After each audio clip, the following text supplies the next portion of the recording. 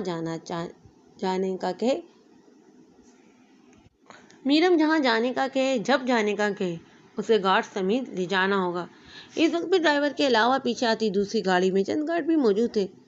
اگر اسے اندازہ ہوتا کہ وہ اس سے دور جانے کی کوشش کرے گی تو گارڈ کو کبھی یہ حکم نہ دیتا کہ بنا اس کی اجازت کے بھی جہاں کبھی وہ اسے لے جاتا۔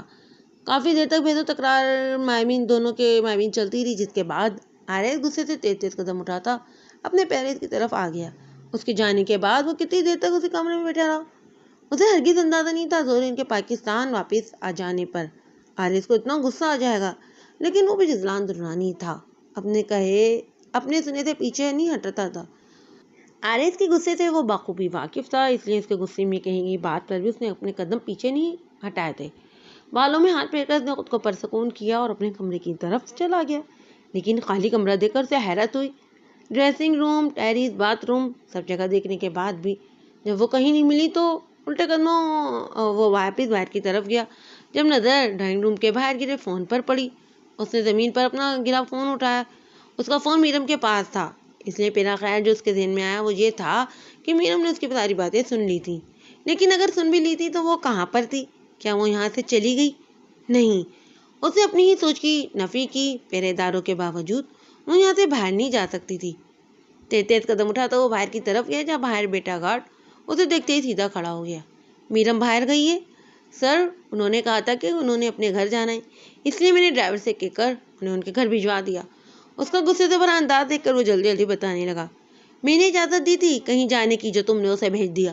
اس کے چہرے پر ایک زوردار مکہ رسید کر کے وہ غصے کی شدت سے چیخا تھا، معذرت چاہتا ہوں۔ اسے وہیں پر گرا چھوڑ کر وہ پیلس میں بنے ایک چھوٹے سے کمرے میں گیا، جہاں پر پیلس کی ہر طرف کی سیدھی ٹی وی فوٹیج نظر آتی تھی۔ کمرے میں بیٹھے گارڈ سے کہہ کر اس نے تھوڑی دیر پہلے کی فوٹیج لگوائی اور سامنے چلتا منظر اس کی سوچ کے مطابق نکلا تھا۔ میرم ان کی باتیں سن چکی تھی، تبھی تو وہ یہاں سے گئی تھی۔ اس نے غصے سے وہاں پر رکھی کرسی کو زوردار ٹھوکر ماری اور کمرے سے باہر چلا گیا۔ کمرے کا دروازہ زور سے بجنے کی آواز پر اس کی نیند بھگ سے اڑی تھی۔ بیڈ سے اٹھ کر اس نے دروازہ کھولا جہاں مائیکل کھڑا تھا۔ سر، میرم آئی ہیں اس وقت؟ جی، آپ نے کہا تھا کہ اگر وہ آپ سے ملنے آئیں تو کہہ دوں کہ آپ یہاں پر نہیں ہیں، اس لیے میں نے ان سے یہی کہا تھا، لیکن میرے خیال سے آپ کو ان سے مل لینا چاہیے، وہ اپنے کمرے میں ہیں اور بہت زیادہ رو رہی ہیں۔ اس کی بات پر حیرت زدہ ہو کر وہ اپنے کمرے سے باہر نکلا۔ میں نے یہ سب اس لیے کہا تھا کیونکہ ڈیرل نہیں چاہتا تھا کہ میں شادی کے بعد میرم سے کوئی بھی تعلق رکھوں، اور میں بھی اپنی وجہ سے اسے کسی طرح کی مصیبت میں نہیں ڈال سکتا، لیکن وہ رات کے وقت اس وقت یہاں آئی ہے تو یقیناً کوئی چھوٹی بات نہیں ہوگی۔ غصے سے کہتے وہ میرم کے کمرے کی طرف گیا۔